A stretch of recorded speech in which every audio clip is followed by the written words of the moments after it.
잠깐 같이 기도드리겠습니다.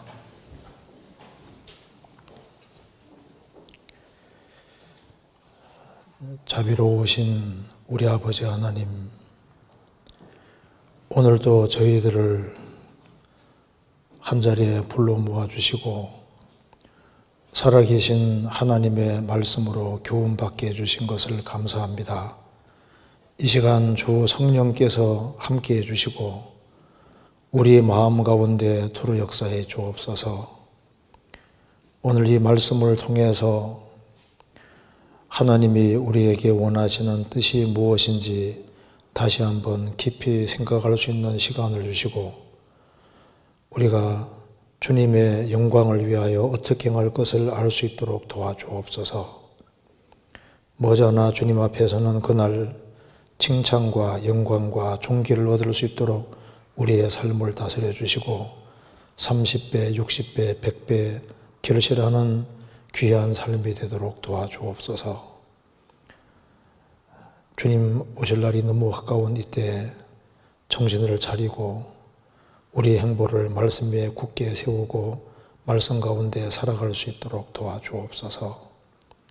가정마다 주님이 지켜주시고 영육간에 도와주셔서 주 안에 살아가는데 조금 더 부족함이 없도록 도와주시옵소서. 주 예수 그리스도 이름으로 기도하옵나이다. 아멘. 욥기 4장 찾겠습니다.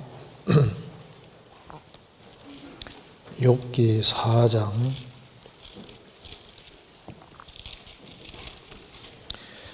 4장 1절부터 7절까지 제가 읽겠습니다. 대만 사람 엘리바스가 대답하여 가로되 누가 내게 말하면 내가 염증이 나겠느냐? 날지라도 누가 참고 말하지 아니하겠느냐? 전에 내가 여러 사람을 교훈하였고 손이 늘어진 자면 강하게 하였고 넘어져 가는 자를 말로 붙들어 주었고 무릎이 약한 자를 강하게 하였거늘 이제 이 일이 내게 임함에 내가 답답하여 하고 이 일이 내게 당함에 내가 놀라는구나. 내 의례가 경외함에 있지 아니하냐? 내 소망이 내 행위를 완전히 함에 있지 아니하냐? 생각하여 보라. 죄 없이 망한 자가 누구인가? 정직한 자의 끊어짐이 어디 있는가? 그리고 또 한 군데 욥기 21장입니다. 6절 21장 6절 내가 추억하기만 하여도 답답하고 두려움이 내 몸을 잡는구나. 어찌하여 악인이 살고 수를 누리고 세력이 강하냐. 씨가 그들의 앞에서 그들과 함께 굳게 서고 자손이 그들의 목전에서 그러하구나. 그 집이 평안하여 두려움이 없고 하나님의 매가 그 위에 임하지 아니하며 그 소손은 영락없이 새끼를 베게 하고 그 암소는 새끼를 낳고 낙태하지 않는구나. 그들은 아이들을 내어보내미 양떼 같고 그 자녀들은 춤을 추는구나. 그들이 소고와 수금으로 노래하고 피리부로 즐기며 그날을 형통하게 지내다가 경각간에 음부에 내려가느니라. 그러할지라도 그들은 하나님께 말하기를 우리를 떠나소서 우리가 주의 도리 알기를 즐겨 하지 아니하나이다. 전능자가 누구기에 우리가 섬기며 우리가 그에게 기도한들 무슨 이익을 얻으려 하는구나. 그들의 복록이 그들의 손으로 말미암은 것이 아니니라. 악인의 계획은 나와 판이하니라. 거기까지입니다. 우리가 계속해서 욥기를 배우고 있습니다. 욥은 엄청난 재앙을 만났습니다. 그리고 이제 욥의 세 친구가 와서 욥을 위문하려고 했는데 자신들이 예상했던 것보다 욥이 너무나도 아주 심하게 아주 비참하게 되어 있는 걸 보고서 7일 동안 말을 못하는 거예요.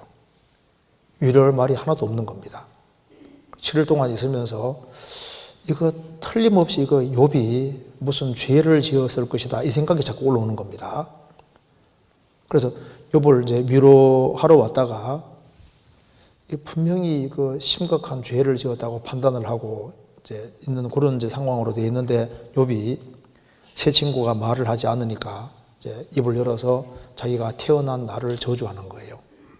그래서 새 친구는 가만 듣고 보니까 아니 욥이 뭐 자기 죄에 대해서 회개한다든가 반성한다든가 해야 되는데 반성한 것이 아니라 자기가 태어난 날 자체를 저주하고 자기의 잘못에 대해서는 하나도 얘기를 안 하는 겁니다. 그래서 새 친구들은 틀림없이 이거 욥이 너무 교만하다. 이렇게 엄청난 재앙을 만났으면 자기 반성을 하고 자기 죄를 뉘우치고 고백을 하고 뭐 이렇게 해야 될 텐데 그런 걸 하지 않으니까 욥의 새 친구 중에 한 사람 대만 사람 엘리바스가 이제 입을 열어서 말합니다. 욥이 잘못했다고 이제 전제하고 지금 말하고 있는 겁니다. 욥기 4장 보시면은 4장 7절에 생각하여 보라 죄 없이 망한 자가 누구인가 정직한 자의 끊어짐이 어디 있는가. 왜 이 말 하냐면은 이런 10명의 자녀가 죽고 재산이 다 날아가고 몸 전체가 병들고 이렇게 비참하게 됐을 때는 이건 틀림없이 죄다. 너가 이렇게 망하게 된 것은 죄 때문에 망한 거다. 정직한 자가 이렇게 망하는 일이 있을 수 있느냐 하면서 이제 욥을 정죄를 하기 시작하는 겁니다. 그러면서 욥에게 너가 그전에 그렇게 신앙생활 잘한다고 했는데 이게 도대체 무슨 꼴이냐 하면서 욥을 비판하는 입장에서 욥이 어떻게 살아왔는지를 말하고 있는 겁니다. 인생관을 말하고 있습니다. 그래서 여기에 4장 1절에 대만 사람 엘리바스가 대답하여 가로되 누가 내게 말하면 내가 염증이 나겠느냐 날지라도 누가 참고 말하지 아니하겠느냐. 지금 내가 지금부터 속이 뒤집어지는 얘기를 할 텐데 이거 누구라도 해야 되기 때문에 내가 하겠다. 그렇게 말하면서 죄를 지었을 것이라고 설명을 쫙 하고 있는 겁니다. 그러면서 욥이 어떻게 살아왔는지 인생관을 이렇게 얘기를 하고 있습니다. 그래서 이것은 욥을 얘기를 할 때 욥을 칭찬하면서 하는 얘기가 아니라 최대한 헐뜯으면서 하는 얘기이기 때문에 이게 훨씬 더 이게 진실한 얘기인 겁니다. 그래서 그 전에 어떻게 살아왔고 어떤 인생관을 가지고 살아왔는지를 이렇게 얘기를 하고 있는 거예요. 그래서 3절에 전에 내가 여러 사람을 교훈하였고 손이 늘어진 자면 강하게 하였고 넘어져 가는 자를 말로 붙들어 주었고 무릎이 약한 자를 강하게 하였거늘 그 전에 이렇게 살아왔다는 걸 얘기를 하고 있습니다. 이제 이 일이 내게 맘에 내가 답답하여 하고 이 일이 내게 당함에 내가 놀라는구나. 내 의례가 경외함에 있지 아니하냐. 내 소망이 내 행위를 완전히 함에 있지 아니하냐. 욥은 하나님만 의뢰하고 하나님만 경외하는 그 목적으로 살았다는 겁니다.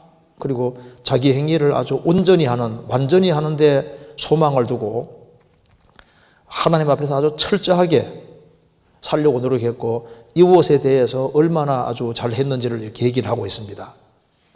그런데 너가 이런 재앙을 당하는 거 봤을 때 너가 이렇게 사는 것처럼 보였지만은 엄청난 죄를 지었다. 이렇게 딱 정죄하면서 얘기를 하고 있는 겁니다. 그래서 오늘 잘못된 인생관하고 그릇된 인생관과 욥의 인생관 이걸 가지고 우리가 좀 교훈을 받는 게 좋겠습니다. 사람이 어떤 생을 살아갈 때 다 어떤 사물을 보는 관점 같은 걸 가지고 살아갑니다. 누구든지 종교관도 있고 인생관도 있고 세계관도 있고 이제 이 사물을 보는 관점들이 있는데 그 제일 밑바닥에는 사실은 뿌리 깊은 바탕에 무엇을 의지하고 기대느냐. 사실 종교가 제일 바탕인 거예요. 무신론도 종교거든요. 자기 바탕에 가장 바탕 속에 뭔가 기대고 의지하는 것이 있는 겁니다. 그래서 남자와 여자가 너무 다르잖아요. 남자는 여자가 아니고 여자가 남자가 아닙니다. 너무너무 다르거든요. 그리고 남자와 여자가 다른 만큼 또 짐승과 사람은 너무 다르잖아요. 그처럼 거듭난 사람과 거듭나지 아니한 사람도 사고방식이 완전히 다른 거예요. 죽은 자와 산 자가 다르듯이 완전히 차이가 납니다. 그리고 성경에 비추어서 성경에서 말하는 그런 관점과 방식을 가지고 살아가는 사람 한 사람은 정말 얼마나 크고 중요한지 모릅니다. 소돔 고모라는 의인 10명만 있으면 소돔 고모라 멸망이 지연됩니다. 예루살렘, 하나님 섬기는 그 예루살렘에 의인 한 명이 있으면은 예루살렘 성을 사한다고 말씀하셨습니다. 그러니까 숫자가 많은 것이 중요한 게 아니라 하나님 앞에서 바른 마음과 정신을 가지고 살아가는 한 사람이 훨씬 더 중요한 거예요.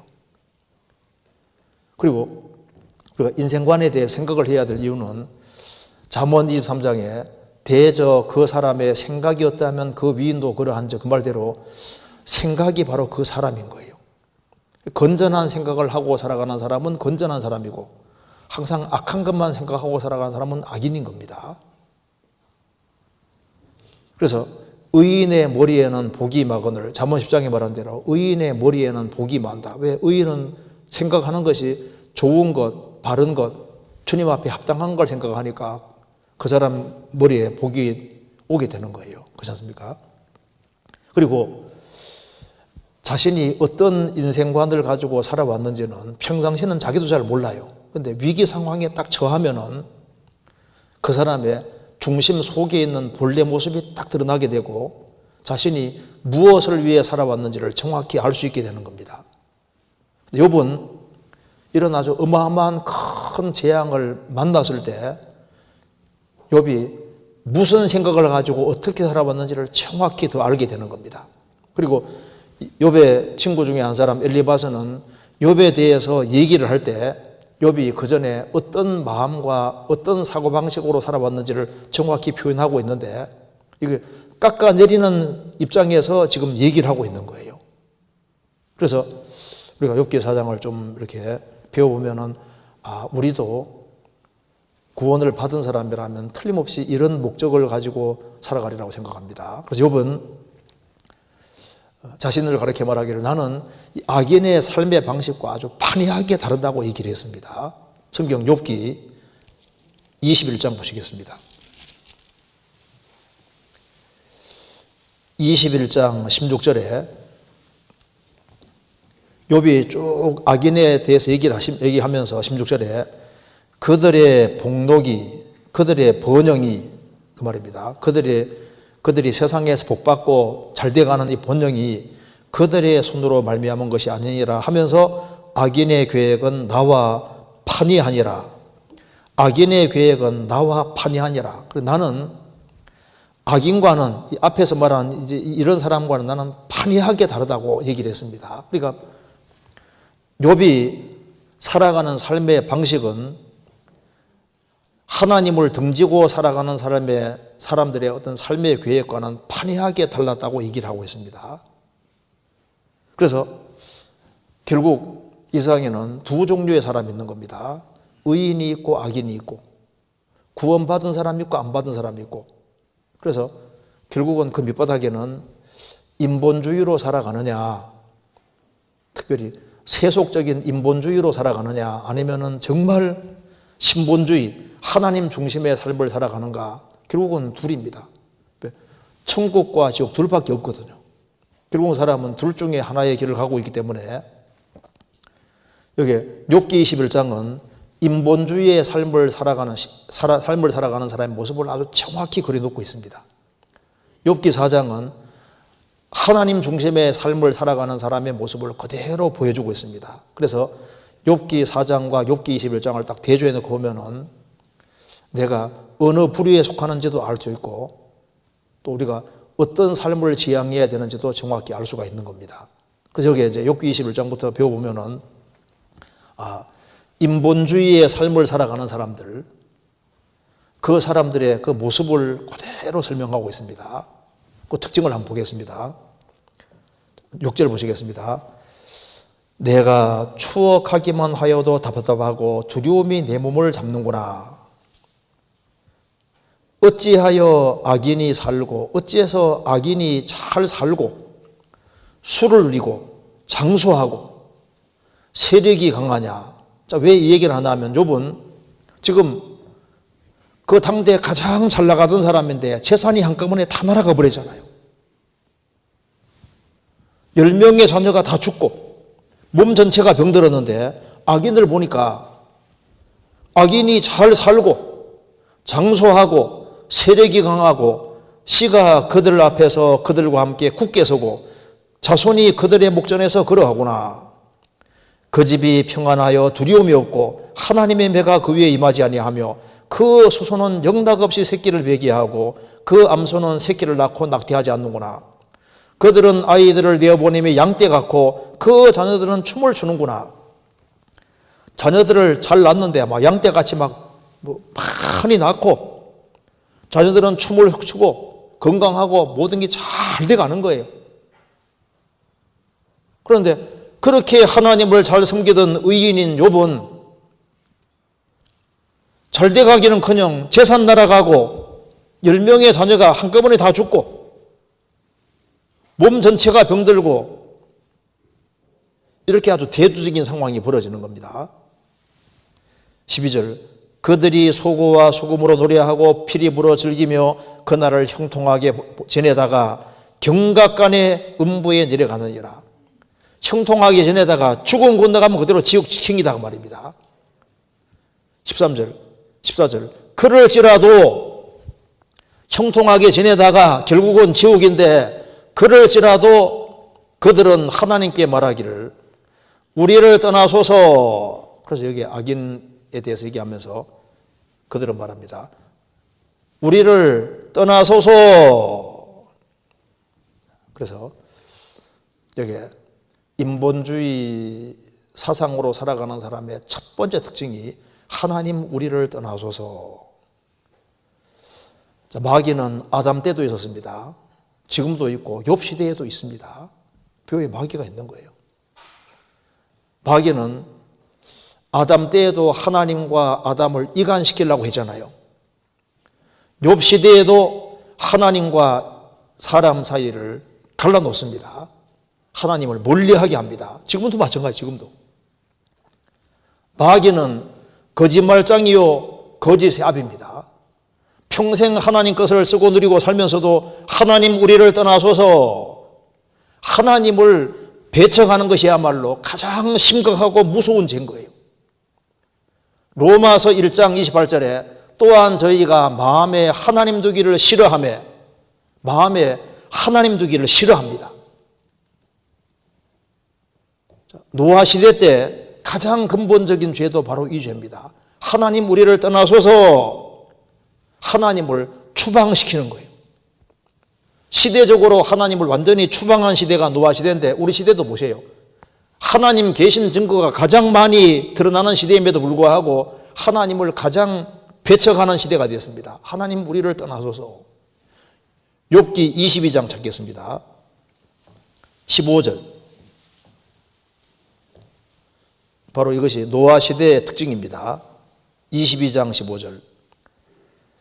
내가 악인의 밟던 옛적 길을 지키려느냐. 그들은 때가 이르기 전에 끊어버리었고 그 터는 하수로 인하여 함몰되었느니라. 물에 의해서 침몰당했다 그 말입니다. 그들이 하나님께 말하기를 우리를 떠나소서 하며 또 말하기를 전능자가 우리를 위하여 무엇을 하실 수 있으랴 하였으나 하나님이 좋은 것으로 그 집에 채우셨느니라. 악인의 계획은 나와 판이하니라. 욥은 말합니다. 노아 홍수전 시대 사람들 하나님을 등지고 살면서 말했습니다. 우리를 떠나소서 전능자가 우리를 위해서 무엇을 할 수 있으랴. 하나님 없이도 우리 잘 먹고 잘 산다는 겁니다. 하나님을 추방시켜 버렸어요. 마음속에 하나님 없이도 잘 살 수 있다. 하나님 우리를 떠나소서. 이것이 바로 이게 악인의 모습입니다. 바벨탑 시대 때도 우리 이름을 대고 온 지면에 흩어짐을 면하자. 인간들 이름을 내고 온 지면에 흩어짐을 면하자. 하나님 말씀 반대입니다. 하나님은 온데간데 없어지고 우리 이름을 내고, 우리 시대 보세요. 전부 다 인간 중심으로 다 가잖아요. 이스라엘 백성들이 출애굽을 해서 가나안 땅 들어가서 처음에는 얼마간 하나님을 섬겼습니다. 그런데 만사가 형통하고 잘 돼가니까 이스라엘이 하나님을 걷어찼다고 했잖아요. 이게 얼마나 무서운 말입니까? 하나님을 걷어찼다고 되어 있거든요. 성경 신명기 32장 찾겠습니다.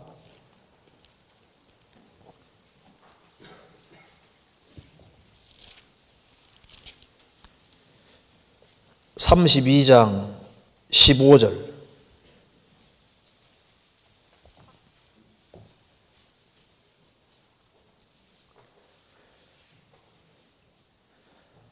그러한데 여수론은 이스라엘 가리킵니다. 여수론이 살찜에 발로 찼도다. 내가 살찌고 부대하고 윤택함에 자기를 지으신 하나님을 버리며 자기를 구원하신 반석을 경홀히 여겼도다. 그러한데 여수론이 살찜에 이스라엘이 가나안 땅 들어가서 잘 먹고 잘 살고 모든 것이 풍족하게 될 때 하나님을 발로 걷어찼다가 말입니다. 너가 살찌고 만사가 형통하고 잘 돼가고 윤택할 때 자기를 지으신 하나님을 버리며 자기를 구원하신 반석, 이스라엘 민족을 에집트에서 건져내신 바로 그 하나님을 경솔히 여기고 소홀히 여기고 하나님을 버렸다고 말입니다.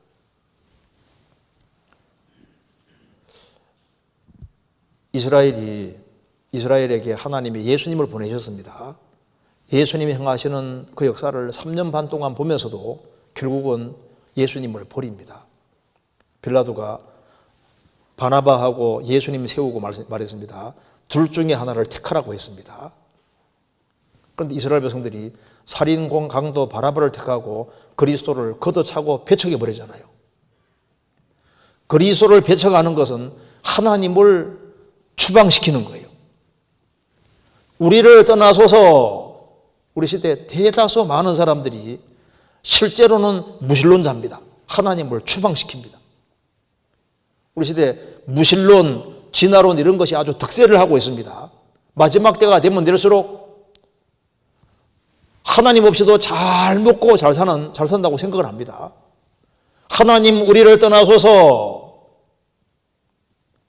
하나님이 귀찮은 거예요. 하나님이 싫은 거예요. 그게 이제 악인의 첫 번째 특징인 거예요. 인본주의의 첫 번째 특징입니다. 그리고 다시 욥기 21장 보겠습니다.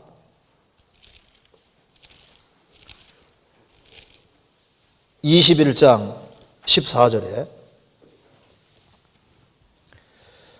그러할지라도 그들은 하나님께 말하기를 우리를 떠나소서. 그 다음에 우리가 주의 도리 알기를 즐기하지 아니하나이다. 우리는 주의 도리 알기를 즐기하지 아니하나이다. 하나님 것을 누리고 살아가는 사람이 하나님 우리를 떠나소서. 그러니까 우리는 하나님의 말씀, 하나님이 내려주신 도리 알기를 즐기하지 않습니다. 그들은 오로지 먹고 마시고 육신적으로 즐기고 하는 그것으로 만족을 하고 그것으로 즐거워하고 하나님 말씀에 대해서는, 하나님의 도리에 대해서는 귀를 딱 닫아버려요. 영적본에는 우리는 주님의 길들을 알기를 갈망하지 않기 때문입니다. 이렇게 되어 있거든요. 그러니까 하나님이 원하시는 길을 아는 것 자체를 원치를 않아요. 아예 처음부터 안 들으려는 겁니다. 우리는 주의 도리 알기를 즐겨하지 아니하나이다. 그들이 즐거워하는 건 따로 있습니다. 그래서 하나님의 길, 하나님이 원하시는 뜻, 하나님 말씀 이것에는 관심이 없는 거예요. 주님께서는 분명히 좁은 문으로 들어가라 했는데 좁은 문으로 들어가는 것을 원치 않습니다.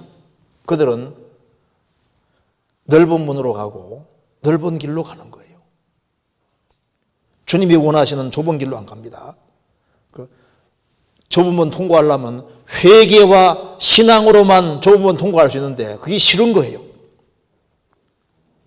우리는 주의 도리 알기를 즐겨하지 아니하다. 왜 그러냐면 빛보다 어둠을 더 사랑하기 때문입니다. 빛보다. 성경 요한복음 3장 찾겠습니다. 요한복음 3장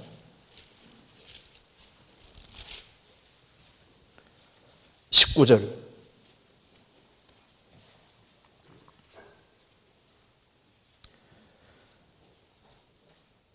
그 정죄는 이것이니, 이 말은 왜 사람이 정죄받아야 되느냐, 뭐 다른 원인이 아니라 이것이다 꼭 찍어서 얘기하는 겁니다.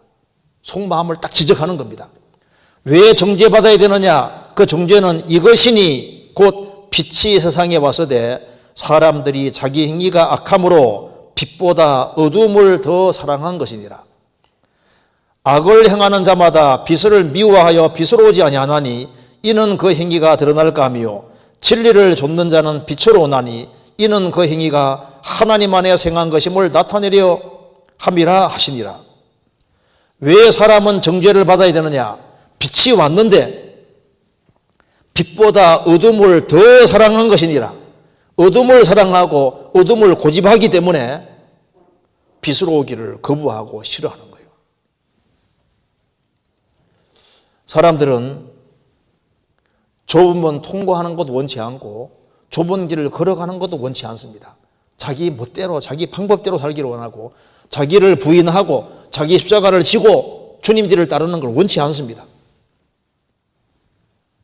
주님하고 같이 살면은 자기 편한 대로 살 수 없기 때문에 그 싫은 거예요. 그들은 눈에 보이는 것으로 만족을 하는 겁니다. 금생의 것으로 만족하는 거예요.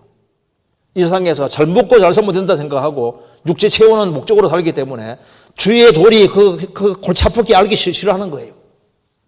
시편 17편입니다. 시편 17편 14절.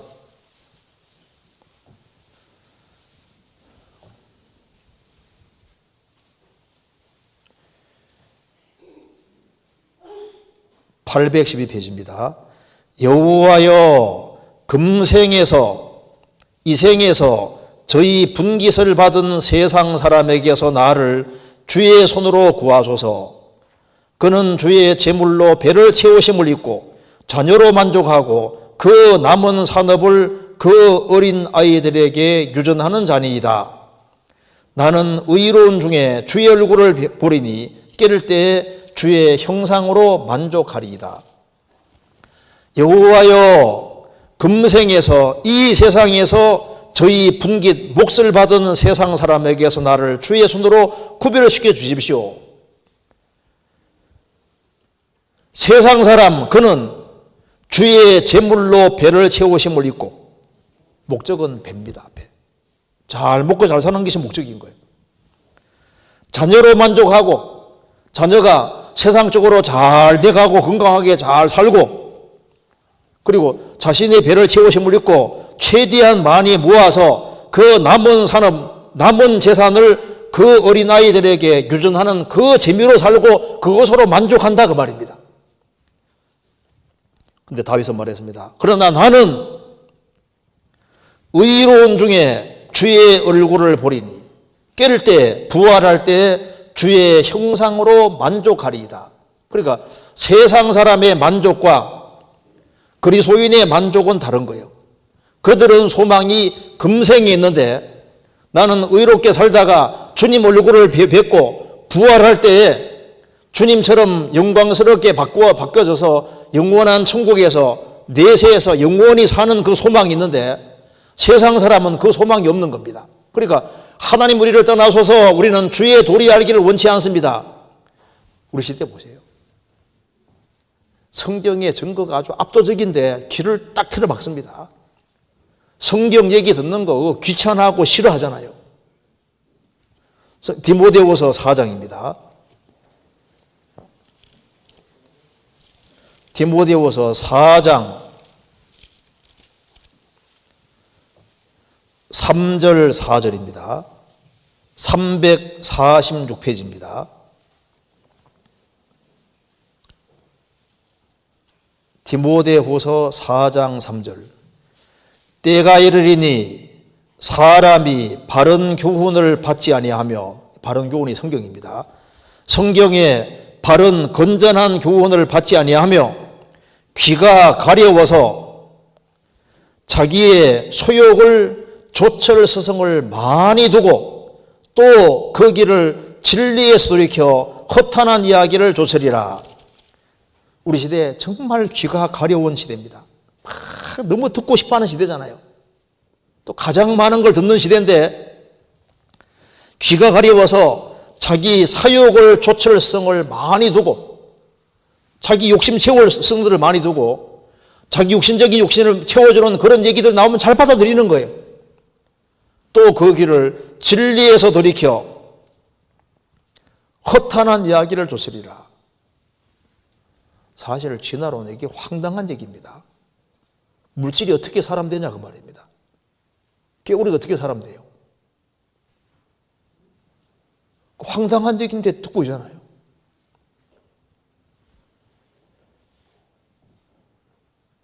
허탄한 이야기를 조철이라. 자, 무신론.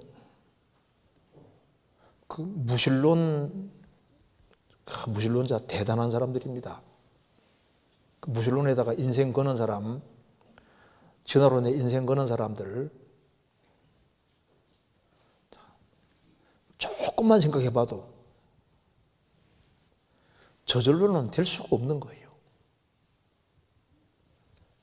그런데 주의 도리 알기를 즐거워하지 아니하고 하나님 말씀과 배치되는 얘기는 잘 받아들이는 이유가 그걸 받아들이면 자기 멋대로 살 수 있으니까, 자기 방법대로 살 수 있으니까. 그리고 욥기 다시 보시겠습니다. 21장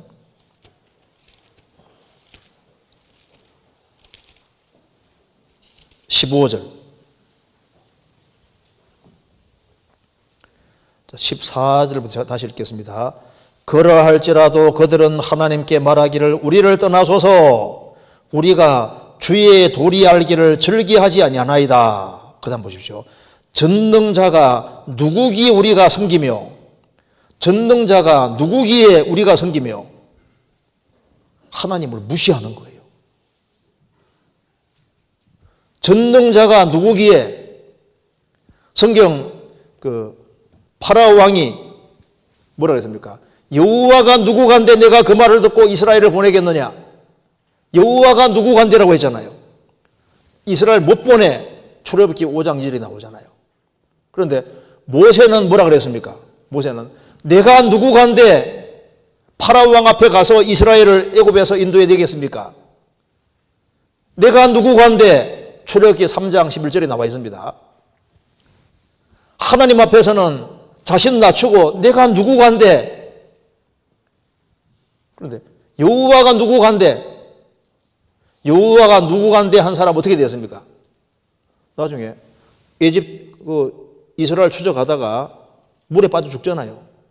시편 136편에 파라오 왕이 물에 빠져 죽었다고 나와 있잖아요. 여호와가 누구간데 그 결국은 죽음인 거예요.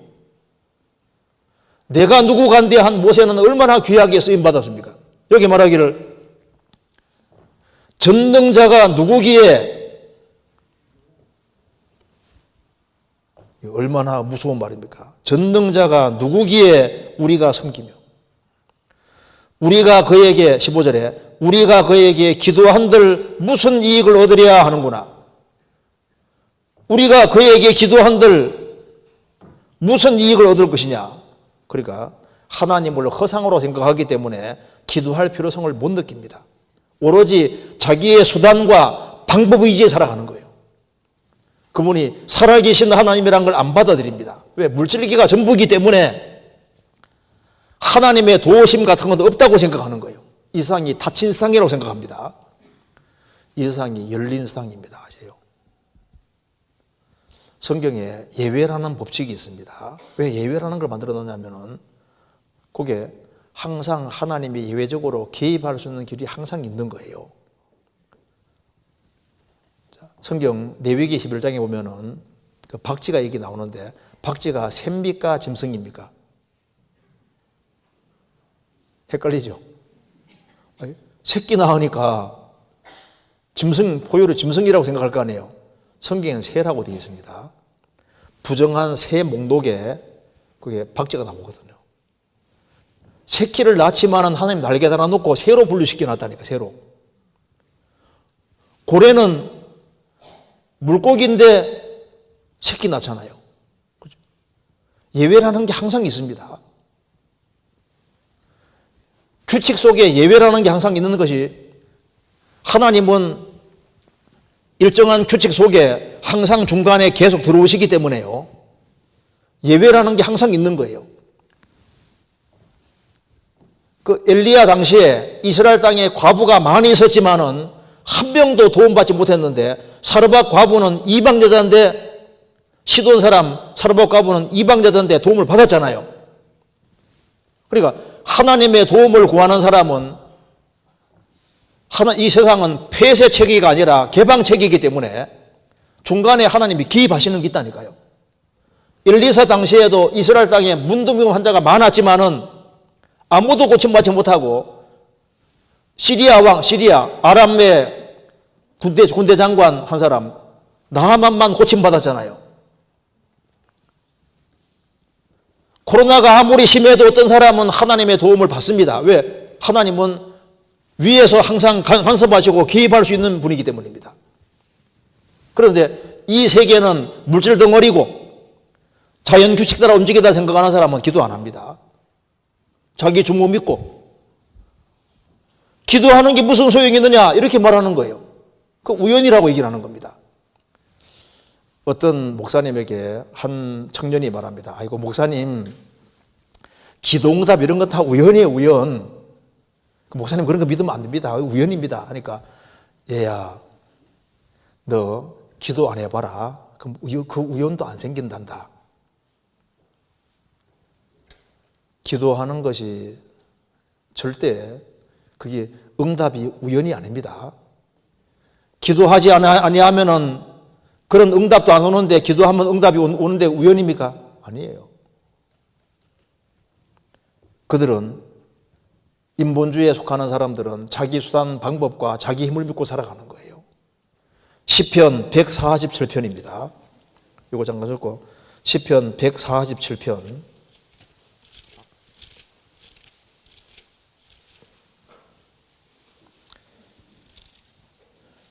10절입니다.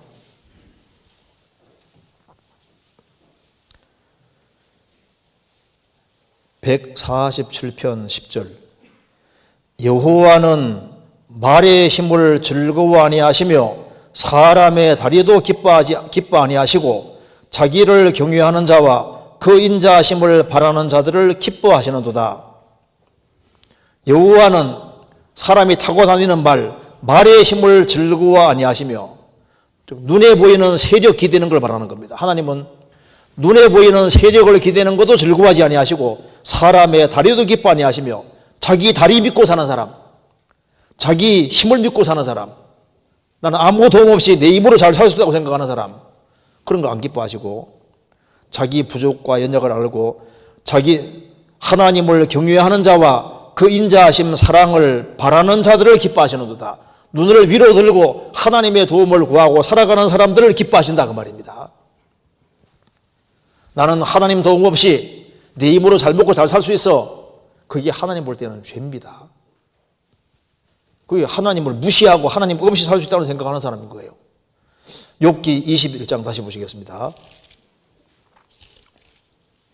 그리고 그 뒤에 16절 그들의 복록이 그들의 손으로 말미암은 것이 아니라 그들의 복록이 그들이 이 세상에서 번성하고 형통하고 잘 돼가는 것이 그들이 열심히 살아서 된 것이냐?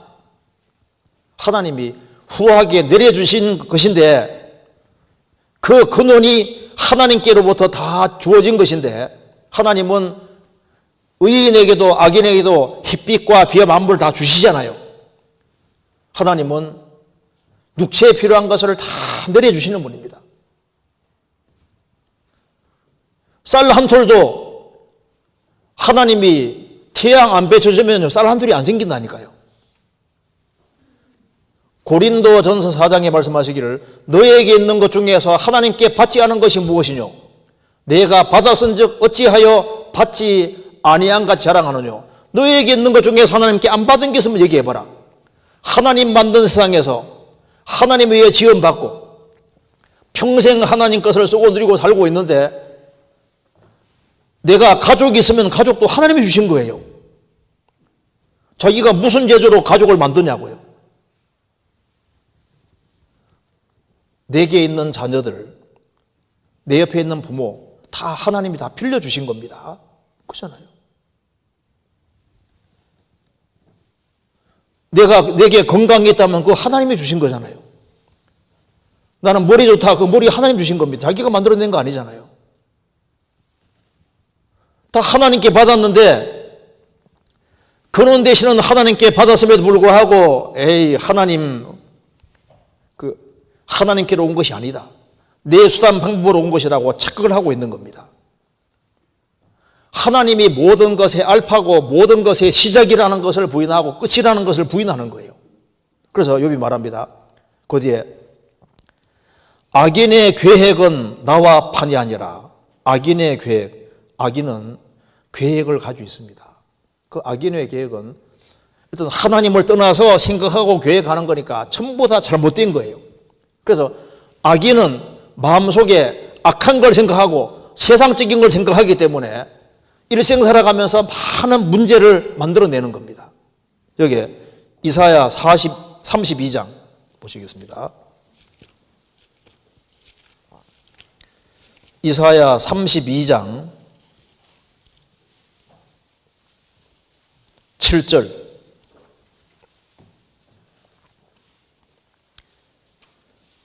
(1003페이지입니다) 괴요란 자는 그 그릇이 악하여 악한 계획을 베풀어 거짓말로 가련한 자를 멸하며 빈핍한 자가 말을 바르게 할지라도 그리하며. 괴유란 자는 거짓이 많은 사람은 그 그릇이 악하여 근본 자체가 잘못되어 있으니까 악한 계획을 베풀어 거짓말로 가련한 자를 멸하며 빈핍한 자가 말을 바르게 할지라도 그리하며 거니와. 근본은 근본 문제라는 겁니다.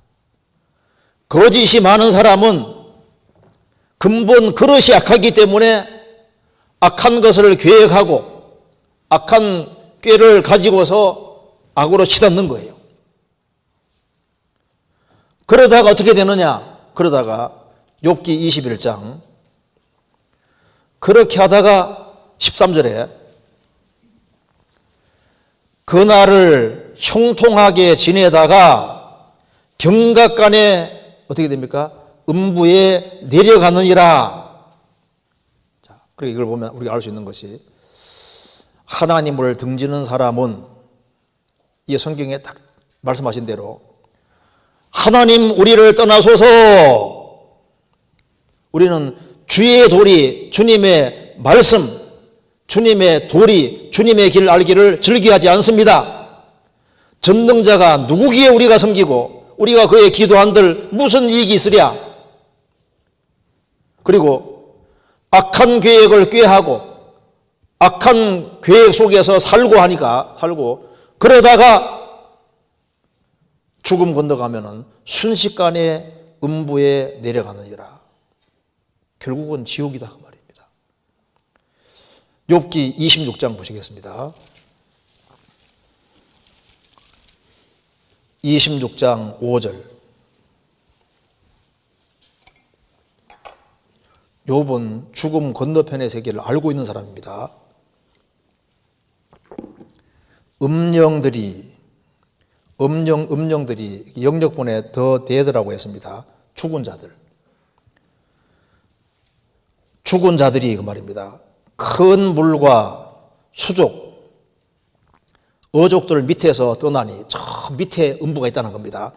벌벌 떨고 있나니, 트렘블입니다. 떨고 있나니 하나님 앞에는 음보도 드러나며 멸망의 웅덩이도 가리움이 없음이니라. 하나님 앞에는 음보도 드러난다. 멸망의 웅덩이도 가림없습니다. 그러니까 악인은 음부에, 멸망의 웅덩이에 그대로 떨어지는 거예요.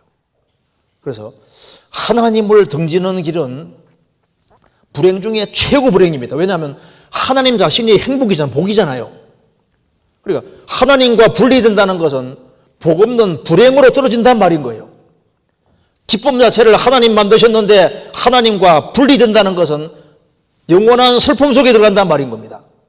하나님은 진선미가 되시는데 하나님과 멀어진다는 것은 거짓되고 악하고 추한 곳으로 들어간다는 말씀인 거예요. 하나님은 빛이신데 하나님과 분리는 영원한 어둠 속에 들어가는 거예요.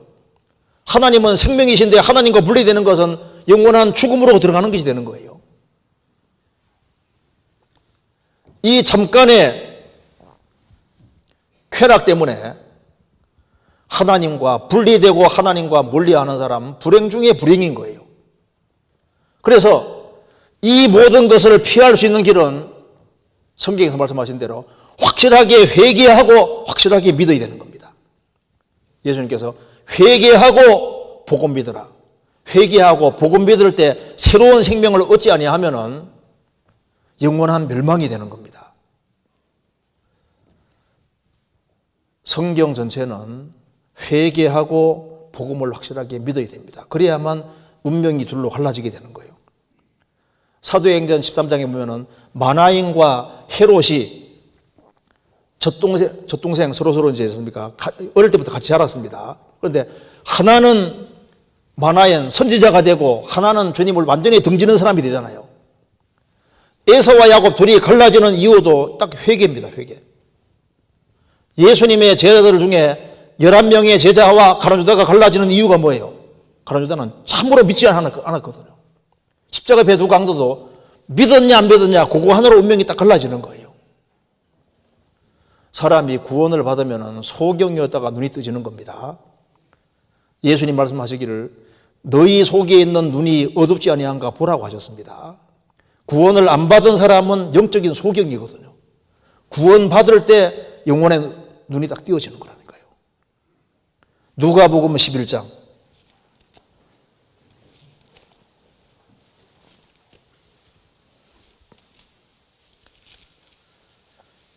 11장 34절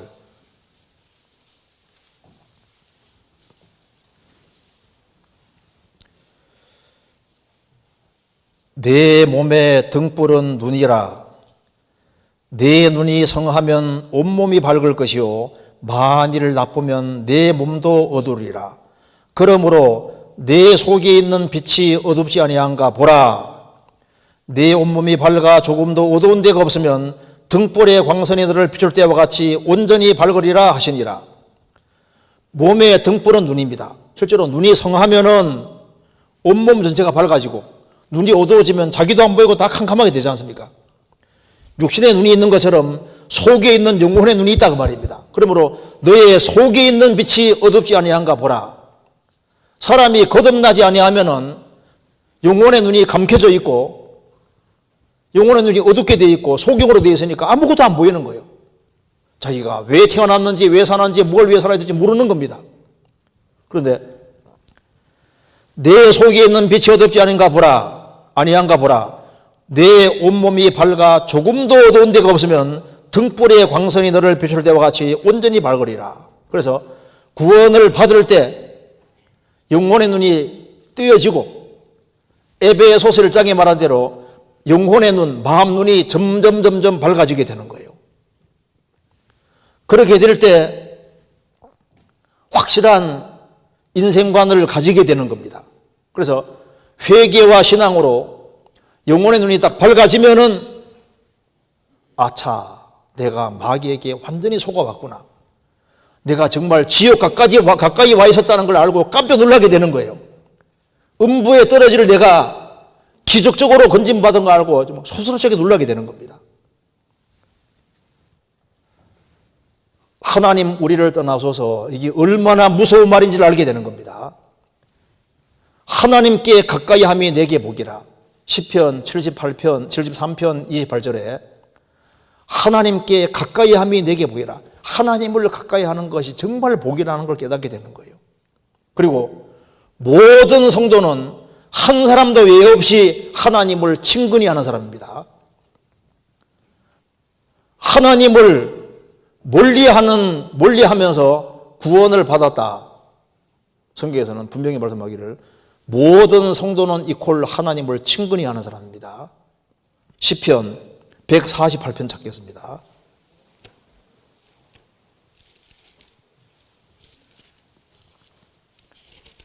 (148편) 14절.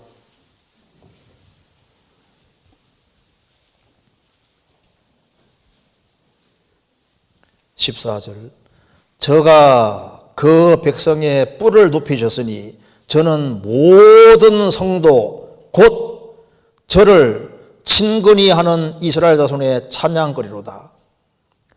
저가 하나님이 그 백성의 뿔을 높이셨으니 저는 하나님은 모든 성도 곧 하나님을 친근히 하는 이스라엘 자손의 찬양거리로다. 모든 성도는 기본적으로 당연히 하나님을 가까이 하는 사람입니다. 그리고 하나님께 가까이 하는 것이 복인 거예요. 하나님 우리를 떠나소서가 아니라 하나님을 정말 가까이 하는 거예요. 그리고 주의 도리 알기를 즐기하지 않습니다가 아니죠. 참 신기한 것은 이제 구원을 딱 받으면 하나님이 실제가 되잖아요. 하나님 가까이 하는 것이 내게 복이고, 그리고 주의 도리 알기를 즐겨합니다. 구원 받으면 갈망이 생기는데, 하나님을 더 알고자 하는 갈망, 예수 그리스도를 더 알고자 하는 그런 갈망, 주님의 말씀을 알고자 하는 그 갈망이 올라오는 거예요. 어린아이가 태어나면 젖을 사모하는 것처럼 구원을 받은 사람은 하나님 말씀을 사모하는 마음이 계속 올라옵니다. 그 사모하는 마음이 있어요. 그리고 주님 뜻 가운데 살아가는 것을 좋아하게 돼 있는 거예요. 성경 갈라디아서 5장에 성령의 열매가 나와 있습니다. 오직 성령의 열매는 첫 번째가 사랑과 희락과 화평과 오래 참음과 자비와 양성과 충성과 온유와 절제니 이 같은 것을 금지할 법이 없느니라. 그 앞에 세 개가 하나님과 관련해서고, 중간의 세 개는 이웃과 관련해서, 마지막 세 개는 자기와 관련했습니다. 자, 사람이 성령으로 거듭나지 아니하면은 하나님을 사랑하지 않아요. 하나님 미워해요. 그리고 하나님 안에 사는 게 안 즐겁습니다. 하나님과 불화 속에 있어요. 근데 성령으로 딱 거듭나면은 첫째가 사랑이잖아요. 하나님 사랑하는 마음이 생긴다니까요.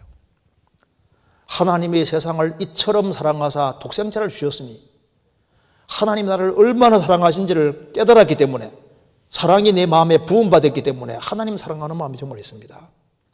그리고 희락과 하나님 안에 사는 것이 좋아요. 하나님 생각하면 좋고 예수님 생각하면 좋고 예수님 안에 사는 것을 즐거워한다니까요. 그리고 하나님과 화평 속에 있지 않습니까? 그리고 이웃에 대해서 내가 구원받았고 다른 사람도 구원을 받아야 되기 때문에 이웃에 대해서 오래오래 참는 마음이 저절로 올라옵니다. 내가 참아야지 이 사람 구원받을 거 아니에요. 한번 당하고 싶어도 참습니다. 오래 참음과 이웃에게 자비를 베풀고 양선 선을 행하려고 하는 것이 자연스럽게 올라오게 되어 있는 거예요. 자기와 관련해서는 주님을 향해서 충성된 마음, 온유한 마음, 그리고 주님 영광을 위해 살아야 되겠으니까 절제가 저절로 생깁니다. 말을 함부로 하는 사람도 말 절제가 생기지 않습니까? 행동을 함부로 하는 사람도 자기 행동을 절제합니다. 왜? 주님 영광을 위해 살아야 되니까. 주님은 나를 위해서 죽으시고 부활하셨는데 나도 주님 위해 살아야 되겠다는 마음이 올라오기 때문에 자기를 통제하려고 하게 돼 있고, 그것이 이제 점점 확정돼 가는 거예요. 하나님 말씀에 대한 갈망이 있습니다. 그리고 전능자가 누구길래가 아니라 전능하신 하나님을 높이고 하나님을 섬기는 삶을 살기를 당연히 원하게 되는 거예요. 그리고 전능자에게 기도한들 무슨 소용이 있느냐 아닙니다. 하나님의 도움을 구해야 되고 내가 연약하다는 걸 알게 되잖아요. 구원받기 전에는 내가 강했을지라도 구원받고 나면 내가 머리털 하나도 휘고엄게 못하는 연약한 사람이라는 걸 알기 때문에 무릎 꿇게 되고 전능자의 도움을 구하게 되는 겁니다. 내가 부를 때에는 나 여호와가 응답하겠고 내가 부르짖을 때에는 내가 말하기를 여기 있다 하리라. 내가 부를 때는 나 여호와가 응답할 것이다. 내가 부르짖을 때는 말하기를 내가 여기 있다 하리라. 이사야 58장 9절에 나와 있잖아요.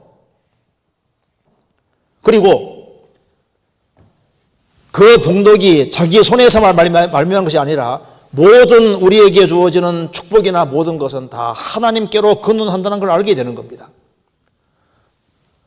우리 육신에 필요한 모든 것도 공급이 하나님께로부터 온 것이고 우리 신앙생활에 필요한 모든 것도 다 하나님께로부터 온다는 걸 알게 되는 거예요.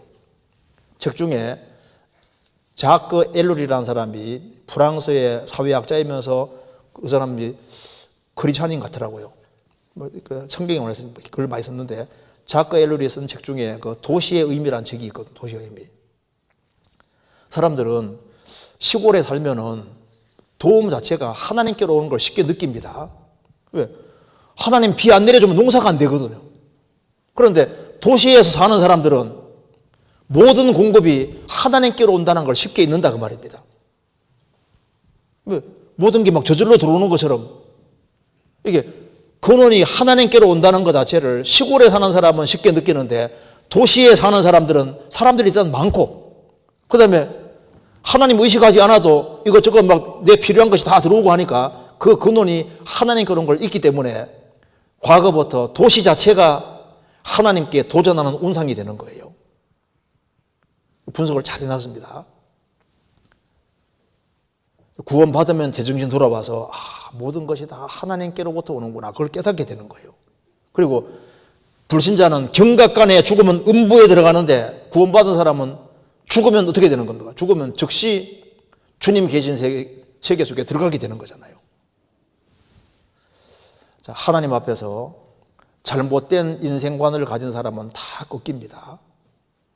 시편 51편에 보면은 주께서 꺾으신 뼈로 즐거워하게 하소서 그 말씀이 있고 시편 34편에는 예수님 뼈는 꺾이지 않았다고 했습니다. 여기 아주 중요한 뜻이 들어있거든요. 시편 51편 보시겠습니다. 시편 51편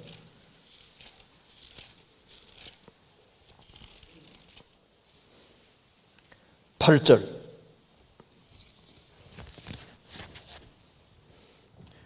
(51편) 8절 나로 즐겁고 기쁜 소리를 듣게 하사 주께서 꺾으신 뼈로 즐거워하게 하소서. 다윗이 살인죄와 간음죄를 짓고 난 이후에 하는 말입니다. 자, 십자가 배 주고 가던 강도 죽을 때 뼈를 꺾었죠. 예수님 뼈는 꺾이지 않았습니다. 예수님의 죽음을 확인하기 위해서 창으로 옆구리 찔러서 피와 물이 나왔고 예수님 뼈는 안 꺾였습니다. 두 행악자의 뼈는 꺾였습니다. 다윗은 말했습니다. 주께서 꺾으신 뼈로 다윗 뼈도 꺾였다고 했습니다. 뼈가 꺾일 때 얼마나 고통스러워요. 자, 이게 뭘 말하냐면은 예수님 뼈는 꺾이지 않는데 죄인의 뼈는 꺾였잖아요. 다윗도 죄 가운데 있을 때 뼈가 꺾이는 고통을 받았습니다. 뼈라는 게 뭘 말하는 거예요? 뼈는 사람에게도 뼈는 그 사람을 구성하는 가장 근간이 되는 근본이 되는 거예요. 우리 학설도 다 뼈대가 있어요. 뼈대. 그렇죠? 진화론도 뼈대가 있고 무신론도 다 뼈대가 있습니다. 모든 학문은 다 뼈대가 있는데 왜 학설이 계속 바뀌어가냐 하면은 그 정확지 않아서 그런 거예요. 학설들도 다 꺾여갑니다. 그렇잖아요. 하나님 말씀을 등지고 살아가는 사람들의 뼈가 다 꺾인 게 뭘 말하는 겁니까? 하나님 말씀과 일치되지 않는 것은 다 꺾일 걸 말하는 거예요. 하나님이 원하시는 방식이 있는데 하나님은 진리니까 그것과 맞을 때는 안 꺾이는데 하나님 말씀과 어긋나는 건 결국은 다 꺾이게 되는 겁니다. 한 사람의 인생관도 잘못된 인생관을 가지고 있으면 다 꺾입니다. 그래서 여기 욥기 21장에서는 이게 잘못된 인생관의 모습을 그대로 보여주고 있는 거예요. 그런데 욥은 인생관이 다릅니다. 욥은. 자, 성경 보시겠습니다. 욥기 4장.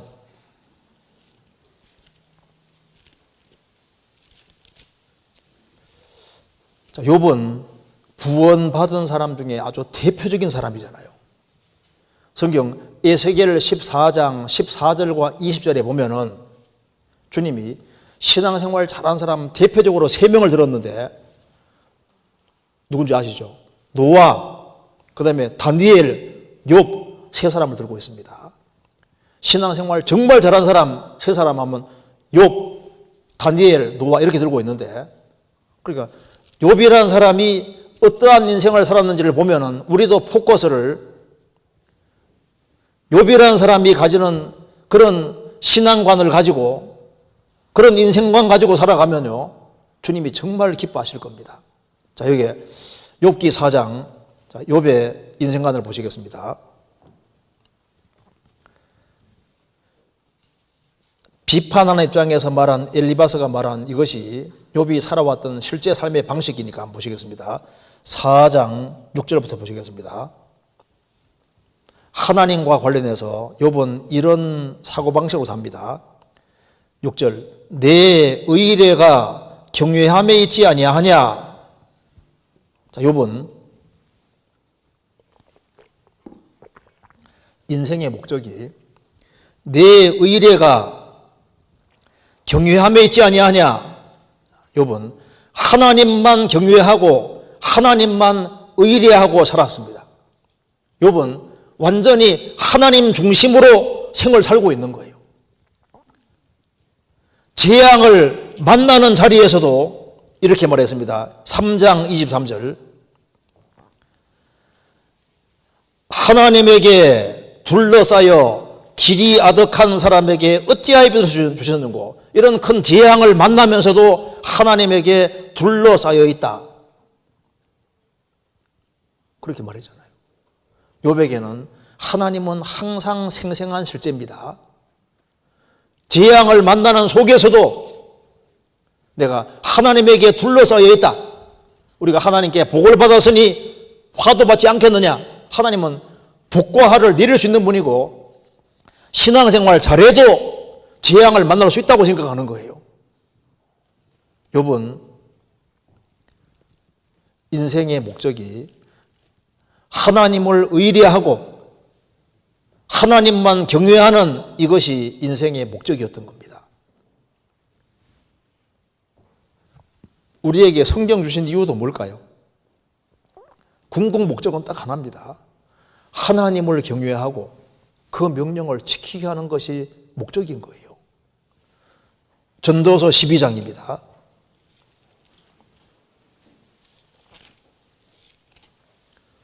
전도서 12장 13절,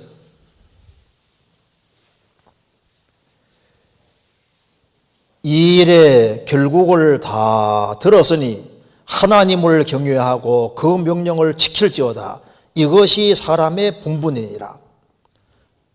이 일의 결국을 다 들었으니 하나님을 경외하고 그 명령을 지킬지어다. 이것이 사람의 본분이니라. 근데 이 말 좀 들으면 막연하지 않습니까? 그럼 하나님을 경외하고, 그럼 어떻게 하는 게 경외하는 거냐 그 말입니다. 이걸 하나님을 경외한다는 말을 좀 쉽게 풀면은 구원을 받는 것이 하나님을 경외하는 겁니다.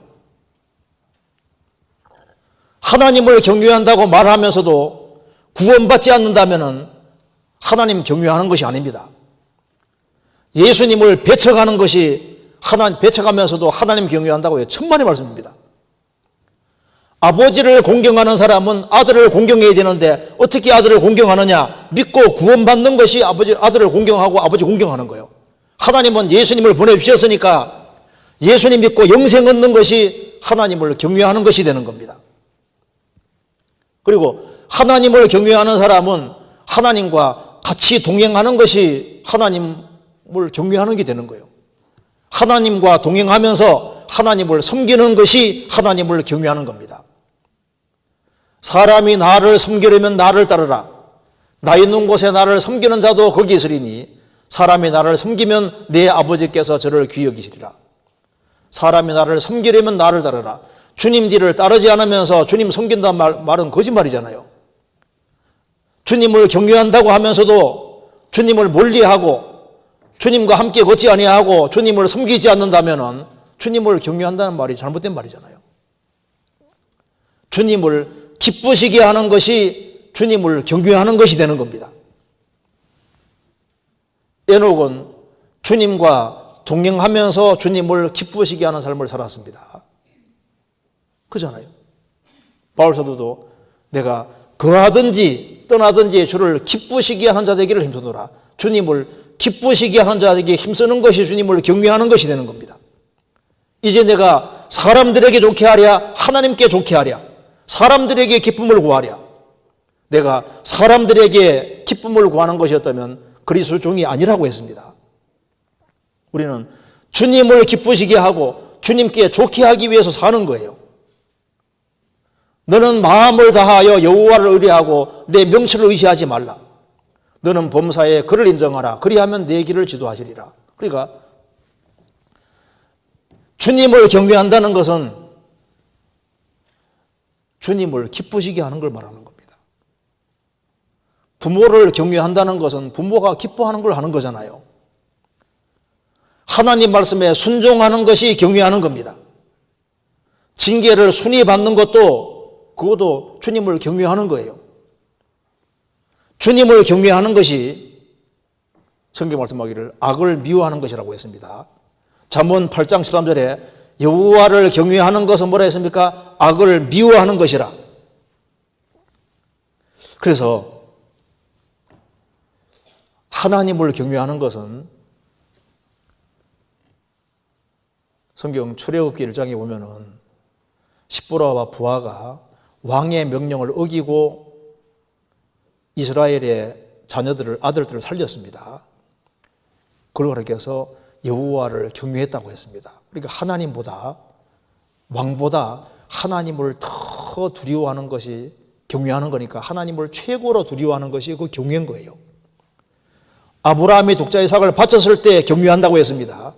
그러니까 모든 것보다 주님을 더 사랑하는 것이 하나님을 경외하는 것이 되는 거예요. 인생의 목적은 최고가 항상 하나님으로 되어 있습니다.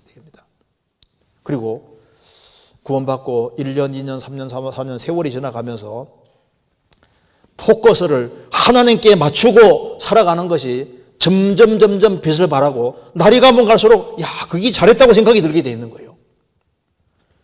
셰익스피어 글에 그 우르시라는 노인이 왕을 위해서 평생 충성했던 사람인데 인생 말년에 내가 내 인생의 절반만이라도 한 왕에게 하는 충성의 절반만이라도 하나님께 했다면 내 인생이 이렇게 비참하게 되지는 않았을 텐데 후회하잖아요. 인생 말년에는 하나님 위에 살지 않은 것이 그게 비극이라는 걸 깨닫게 되는 겁니다. 미리미리 그걸 깨닫고 포커스를 하나님께 맞춰야 되는 거예요. 욥은 너의 의뢰가 경외함에 있지 아니하냐. 욥은 하나님을 의뢰하는 그리고 하나님을 경외하는 것을 인생의 목적으로 삼았습니다. 그래서 욥기 23장에 보면은 욥은 일정한 음식보다 하나님 입의 말씀을 귀히 여겼구나.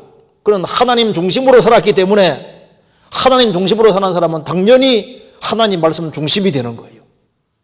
그렇잖아요. 그리고 다시 보시겠습니다. 욥기 4장에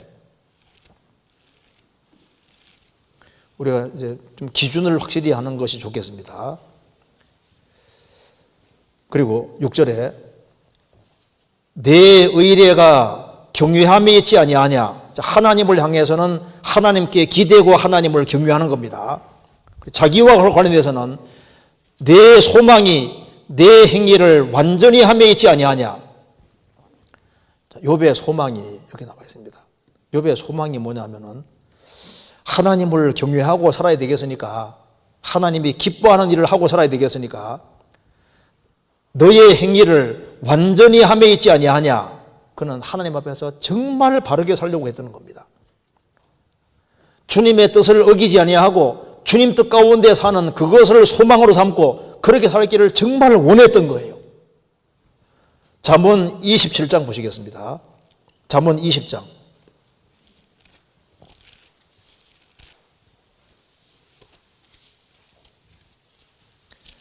잠언 20장 7절입니다.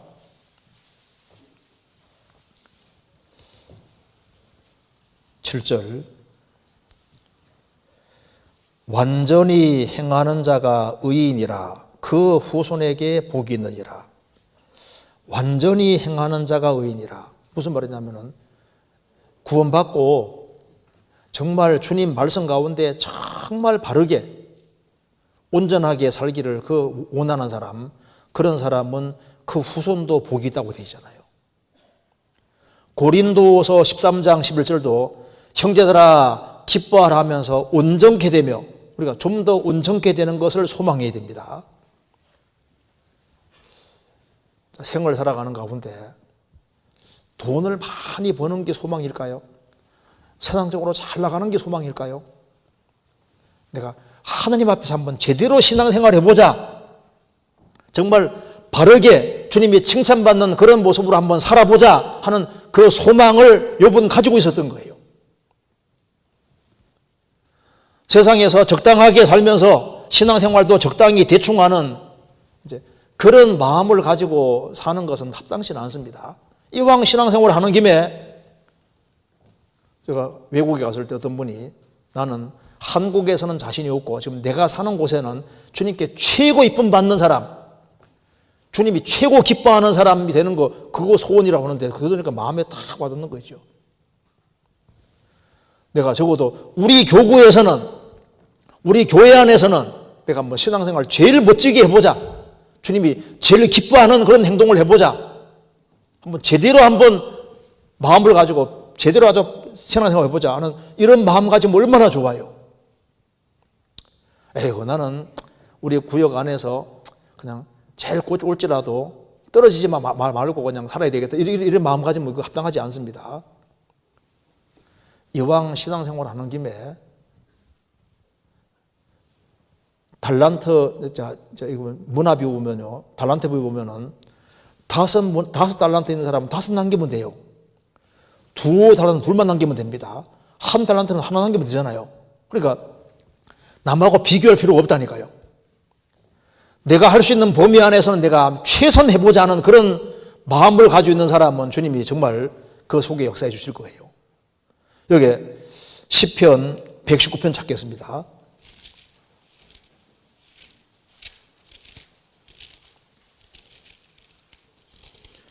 (119편) 1절입니다.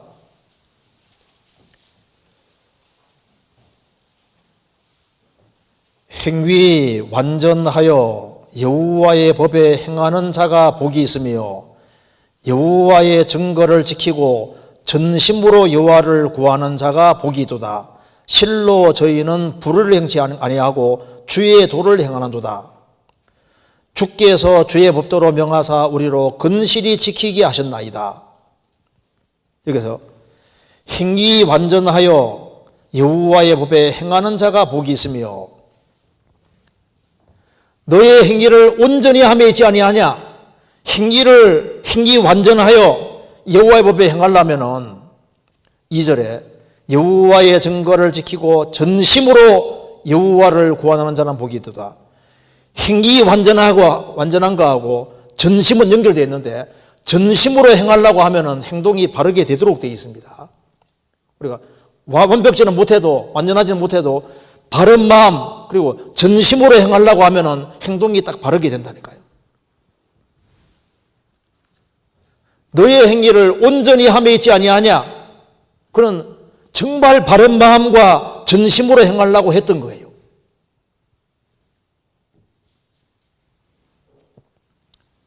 우리가 성경을 배우는 이유도 우리가 주 안에서 좀 더 온전하고 좀 더 바르게 되도록 하기 위해서 성경을 배우는 겁니다. 골로새서 1장 찾겠습니다.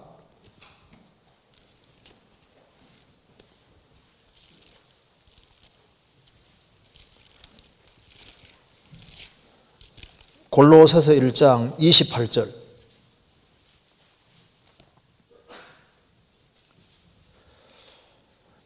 우리가 그를 전파하여 각 사람을 권하고 모든 지혜로 각 사람을 가르치면 각 사람을 그리스도 안에서 완전한 자로 세우려 함이니 이를 위하여 나도 내 속에서 능력으로 역사하시는 역사를 따라 힘을 다하여 수고하노라.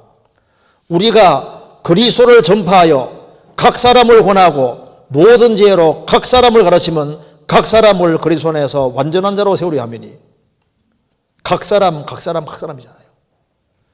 구원을 받은 각 사람이 주 안에서 좀 더 온전하고 좀 더 완전한 자가 되게 하는 것이 목적입니다.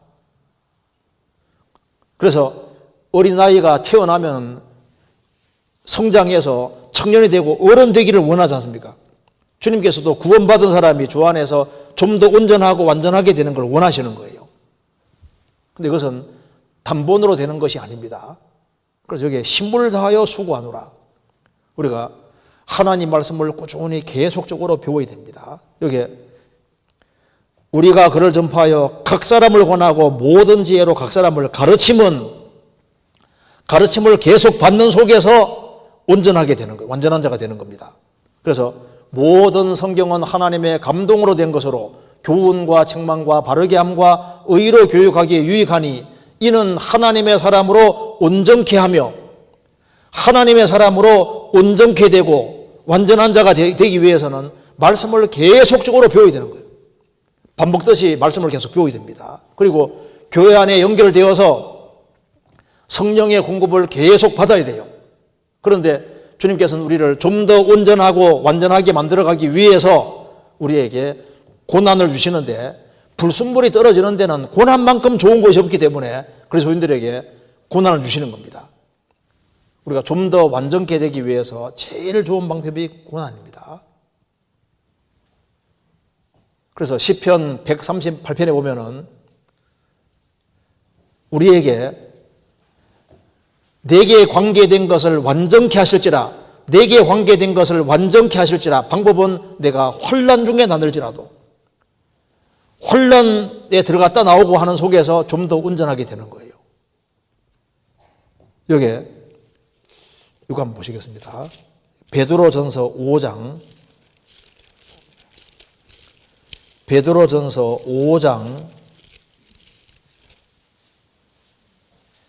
10절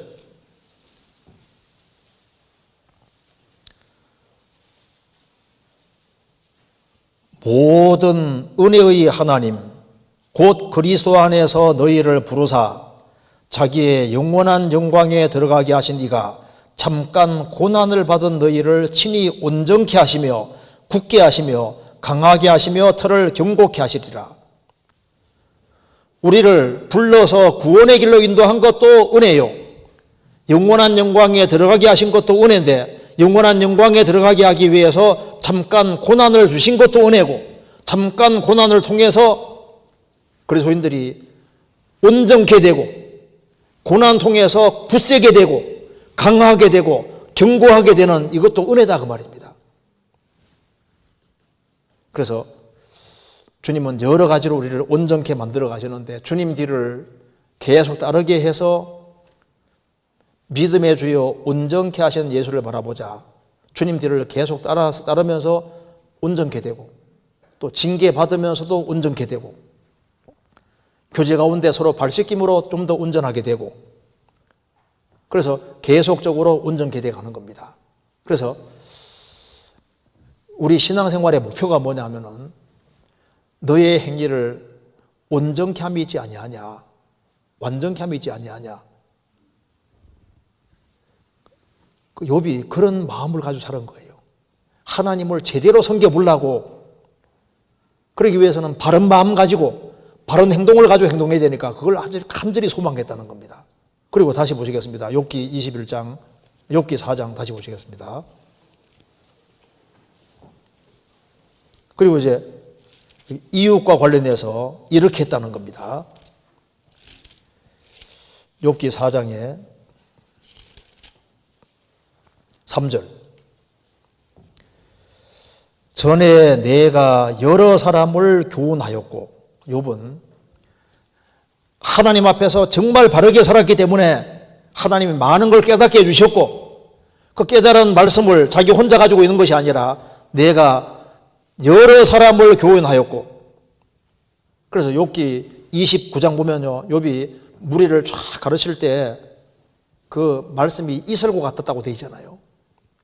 그래서 욥은 전에 여러 사람을 교훈하였고, 그리고 손이 늘어진 자면 강하게 하였고, 손이 늘어졌다는 것은 손에 맥이 딱 풀린 거예요. 왜냐하면 마음에 문제가 생겼으니까. 손이 늘어졌다는 것은 손이 약해졌다는 겁니다. 왜 약해졌냐면은 마음이 공격을 받으면은 약해지거든요. 그리고 실패를 당하고 낭패를 당하고 너무나도 큰 어려움이 다가오면은 이게 손이 약해지는 거예요. 사무엘하 4장 1절에 손에 맥이 풀렸다고 말씀이 나와 있는데, 맥이 풀리는 게 소망 같은 게 딱 끊어지면 이렇게 힘이 없어지는 거예요. 그래서 손이 늘어진 자면 강하게 하였고, 욥은 마음에 소망이 끊어진 사람, 고통받는 사람들, 손에 힘이 없고 소망 없는 사람들, 그런 사람들을 아주 신앙적으로 아주 강하게 만들어줬습니다. 넘어져가는 자를 말로 붙들어주고, 무릎이 약한 자를 강하게 하였거늘.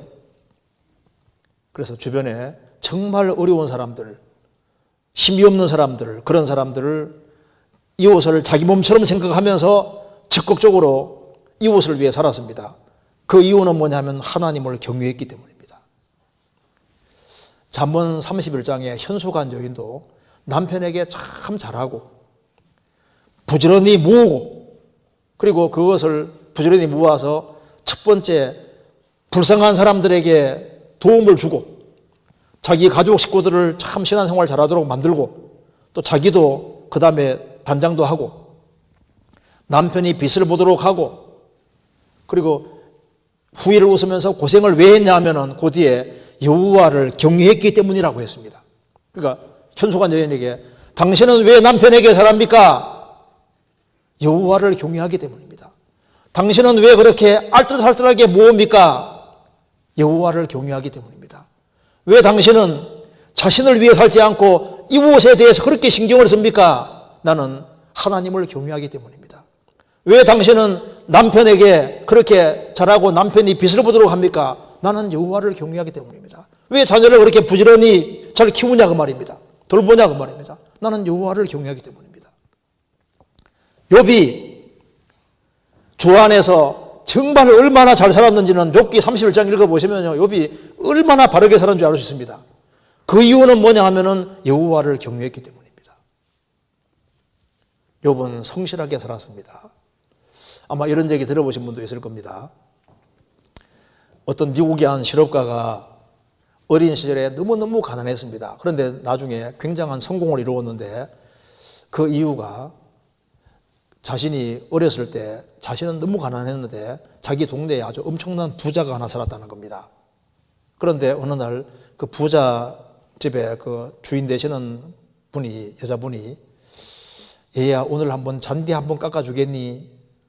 그래서 돈을 벌어야 되니까 네 하고 깎아줬는데, 쫙 깎아줬는데, 그 주인이 보더니만, 여주인이 보더니만 오늘은 1달러짜리 일을 했네. 1달러 주더랍니다. 그 다음에 세월이 좀 흘러서 또 한 번 깎아주겠니 하더랍니다.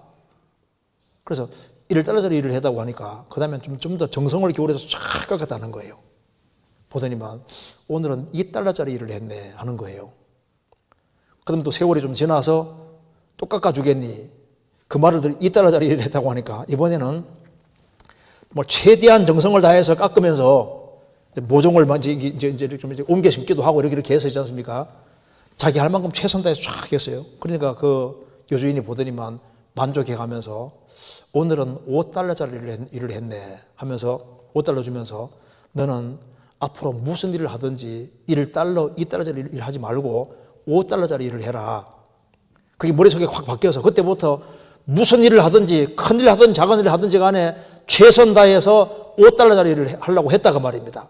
그래서 자기가 성공했다고 얘기를 하고 있습니다.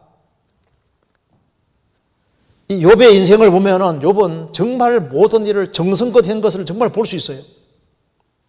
그래서 하나님을 향해서, 자기를 향해서, 이웃을 향해서 이런 바른 가치관을 가지고 있었기 때문에 하나님이 욥을 훨씬 더 큰 어려움 속에 집어넣은 겁니다. 왜? 어마어마한 축복을 해주시려고. 우리가 살아가는 가운데 하나님 중심으로 생을 살고 내가 어떻게 하든 간에 하나님 앞에서 정말 바르게 생을 살아야 되겠다. 바르게 살다 가야 되겠다. 그런 마음을 가지고 내가 이웃에게 내가 최선 다해서 할 만큼 해야 되겠다는 그런 마음을 가지고 살아가지 않습니까? 그럼 주님 딱 보신다니까요. 그런 마음을 가지고 사는 사람은 주님이 특별한 인생으로 만들어 가시는데 특별한 고난 같은 걸 주시는 거예요. 사무엘하 22장에 다윗은 10번이나 하나님은 나의 것이라고 했습니다. 하나님을 자기 전체로 딱 삼으니까 하나님이 인생에 깊은 골짜기 속에 집어넣고 깊은 구렁텅이에 집어넣고 그 다음에 끄집어내고 집어넣고 끄집어내고 반복해서 온전하게 만들어서 높은 데까지 올리잖아요. 욥도 하나님을 자기의 전체로 삼으니까 하나님께서 딱 보시고 이 인생을 만들어야 되겠다. 그래서 다른 누구보다 더 큰 어려움을 주시고 상상할 수 없는 축복을 주신 겁니다. 그래서 한번 공식을 만들어 봤는데요. 어제 공식 만들어 봤는데 못 살다가 잘 사는 사람은 플러스 삶이 되지 않습니까? 내가 생각해 본 겁니다. 그리고 잘 살다가 못 살면은 나누기 인생이 되는 거예요. 이렇게 누구냐면 솔로몬 보세요. 잘 나가다가 그냥 뒷부분에 잘못 나가니까 나라가 두 쪽 나버리잖아요. 원래 솔로몬에게 줄 축복이 확 적어지게 된 거라고. 그리고 이제 아주 불신 속에 살면 아마 무조건 마이너스 인생이 되는데 정말 잘 살아가는 사람, 그 사람에겐 주님이 특별히 주시는 것이 고난이고 그래서 이건 곱하기 인생으로 가는 거예요. 특별한 축복으로 가는 겁니다. 성경 속에 보면요. 정말 주 안에서 특별히 바르게 살라고 아주 갈망하는 사람은 인생에 없는 특별한 고난이 있고 그 다음에 상상도 할 수도 없는 막 기하급수적으로 막 너무 큰 축복으로 가지 않습니까? 그래서 남 부러워할 필요 없이 살아계신 하나님 앞에서 우리가 욥같이는 못해도 야, 욥이 저런 마음을 가지고 살았는데 저런 정신으로 살았는데 우리도 포커스를 그런 쪽으로 맞춰가지고 살아가면요 우리는 욥같이는 못할지라도 주님이 인생을 특별하게 만들어가지고 가장 좋은 것으로 갚아주리라고 생각을 합니다. 오늘 여기까지 하겠습니다. 같이 기도하겠습니다. 자비로우신 우리 아버지 하나님, 많은 사람 가운데 저희들로 하여금 그리스도를 알게 해주시고 주의 보배로운 피로 구원해 주신 것을 감사합니다. 저희들 죽으시고 부활하신 주님을 항상 생각하며 살아계신 주님을 의지하고 생을 살 수 있도록 도와주옵소서. 코로나19 이 어려운 시절 주님께서 함께해 주시고 주님이 주시는 힘과 지혜와 용기를 가지고 생을 살 수 있도록 도와주시고 우리가 주 안에서 주의 영광을 위해서 어떻게 살아야 할지를 깊이 생각할 수 있도록 도와주시옵소서. 우리의 사랑하는 가족들, 친척들, 이웃들 아직까지 이뤄진 영혼들이 너무나도 많이 있습니다. 그 영혼들을 주님 품으로 인도하는 데 최선을 다할 수 있도록 도와주옵소서. 우리 나머지 모든 생에 주의 거룩한 말씀으로 다스려 주옵소서. 주 예수 그리스도 이름으로 기도하옵나이다. 아멘. 찬송 같이 부르시겠습니다.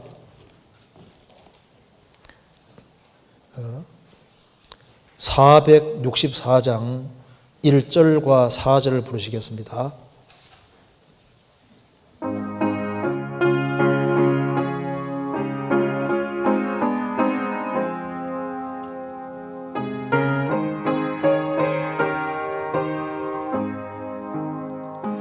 고난 내 영혼 편히 쉴 곳과 풍랑이라도 안전한 곳 죽음까지도 다스리시는 주의 영원한 팔 의지해